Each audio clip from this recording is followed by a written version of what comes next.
এখান থেকে আমরা সবসময় লতি তুলে নেই, আরও অনেক জায়গা আছে ওপাশে, ওখান থেকে লতি তোলা হয়, কিন্তু এখান থেকে লতি তুললে এগুলো ভালো হয়। এখানে বেশি তেমন একটা গলা চুলকায় না। আজকে রান্না করব না, এটা কালকে রান্না করব।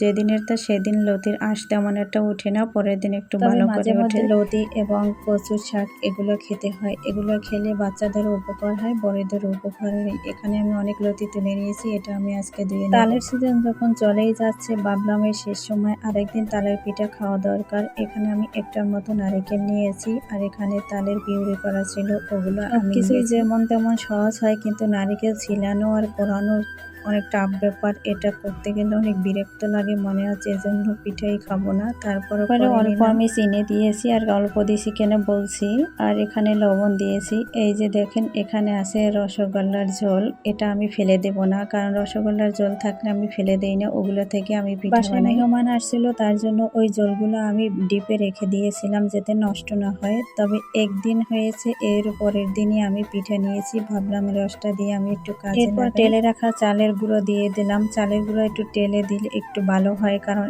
এটার একটু সেন্ট এবং ঘ্রাণ অন্য ধরনের হয়, আর সেটা খেতেও খুব ভালো লাগে। অর্ধেক আমি টেলে দিয়েছি আর অর্ধেক আমি কাঁচা দিয়েছি। এখানে আমার মাখানো শেষ হয়েছে, এখানে অনেকগুলো পিঠা হবে, আর এই পিঠা আমরা সবাই মিলে খাবো, তার জন্য আমি সবগুলোই ডাল পিঠা দেওয়া শেষ। তারপরে আমি লাস্টের দিকে একটু ভিডিও শুট নিয়েছিলাম যে একটা পিঠা আমি এভাবে দিয়ে দেখি। কলা পাতা কেটে নিয়েছি, আর এটা পরিষ্কার গামছা দিয়ে আমি মুছে নিয়েছি। তারপরে এই পিঠাগুলো আমি এভাবে আস্তে আস্তে লাগিয়ে দিচ্ছি। অনেক সময় হাতে উঠে আসে, তখন একটু হাতটা ভিজিয়ে নিলে তাহলে পারফেক্ট হয়। এভাবে সুন্দর করে দিবেন, আপনাদের পছন্দ মতো যে যেরকম বানিয়ে থাকেন সে সেরকম দিবেন, আর আমি আমার মতো দিয়ে দিচ্ছি। এটি একটু অনেকে মোটা পছন্দ করে, অনেকে পাতল পছন্দ করে, আমি একটু পাতলভাবে দিয়ে নিব, এতে একটু তাইতে হবে আর মজা লাগে। অনেক পিঠাই বানানো যায়, আর বানানো হয়েছে যেগুলো আমার ভিডিও করা হয় নাই, কিন্তু অনেক সময় মেহমান আসলে তাড়াহুড়ো করেই বানানো হয়, সেগুলো ভিডিও নিতে পারি। আমাদের মতো যারা ভিডিও করে, এরকম ভিডিও বানায়, তারাই বোঝে যে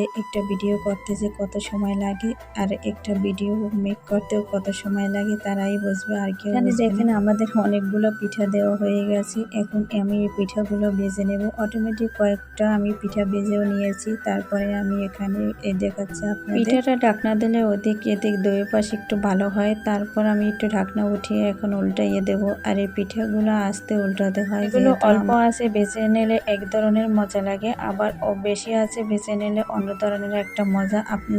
আমার মন মতো আমি বেজে নিয়েছি, মানে সবভাবে বেজে নিয়েছি, তার জন্য আমার এক এক ধরনের এক একটা পিঠা বানাই, একটা মোটা একটা পাতল, একটা টাইট ভাজা, একটা কম ভাজা, এভাবে বানিয়ে